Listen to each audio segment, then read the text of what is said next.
Hello everyone, and welcome back to another Warhammer video. Just a quick update for you guys today. In the last video, I mentioned that I was sick, and I had some content planned that I wasn't able to do. Unfortunately, I am still very sick. Nurgle decided to gift me with the flu and also an ear infection. So I've been battling that all weekend, which has been great. I promised a Nicodemus video today, which I really wanted to record, but I just don't have it in me today. So we're going to do something a little different, and we're going to go through some things that I'm excited for and give you some updates on some projects I'm working on. And we'll briefly talk about Nicodemus and the parasite of Mortrex as well. So here's my Nicodemus. I was able to get him to Epic in the new event just before it ended. I also spent the last week and a half grinding up his war gear to get him to Silver 1. You can see his abilities there are at 20 and 18. Having been using him so far in place of Incisus, it has been awesome. He couples really well with the other Blood Angels units, but the other thing too is he helps any unit that does melee attacks.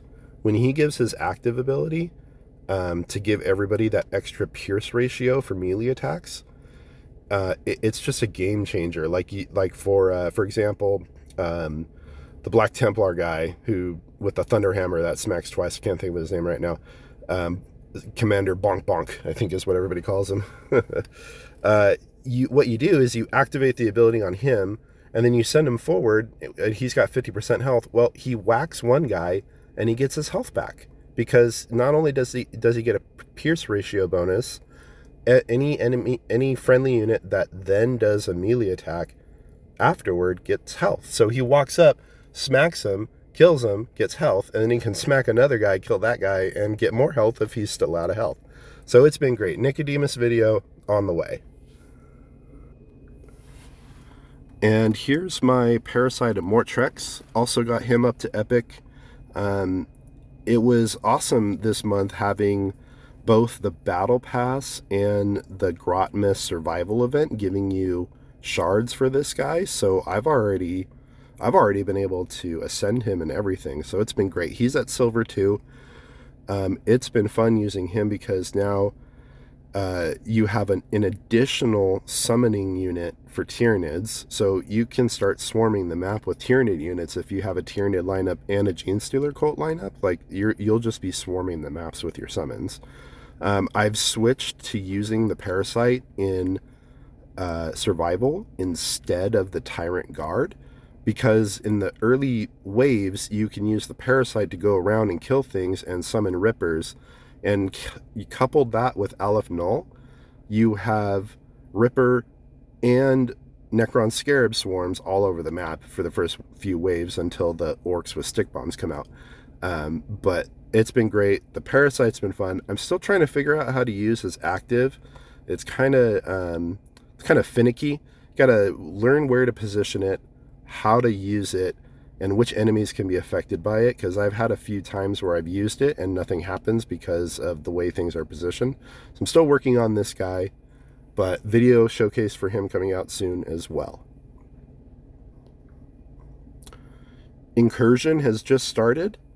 This is going to be my 6th Incursion event. I have all of the Machines of War unlocked, and I'm going to start progressing my Sonji because I'm using him the most right now.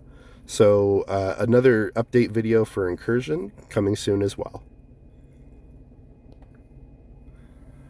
I don't know if you guys caught the reveal video yet for today, but for Las Vegas Open, they're going to be dropping some new models, and they hinted at this guy for Warhammer 40K, or this may be actually for Horus Heresy, but does anybody know what this is? Do you know what it is? I know exactly what this is. It's this guy. It's the Thanatar siege engine with the giant laser cannon on the back that Forge World used to produce. It's such an awesome model. I actually have this model still in its package, but the Forge World one, the original Forge World resin. But the problem is it was missing an arm, and then Forge World went away, and I couldn't get a replacement. So I've been sitting with this thing on my hands for years now, without a replacement part, not sure what to do with it. And they're now going to announce the plastic one, so I can finally replace the arm, and then I'll have two of these bad boys.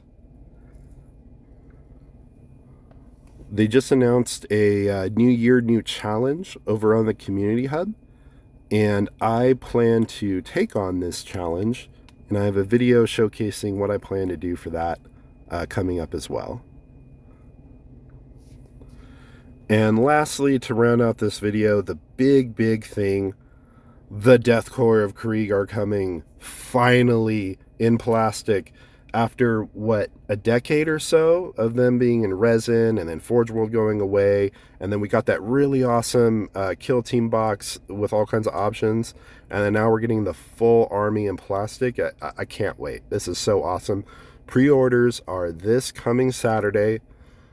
I'm going to my local hobby shop first, and I'm going to hit them up and be like, hey, can you get me one of these? I'll pay for it right now. The down payment, I don't care. I want this box so bad.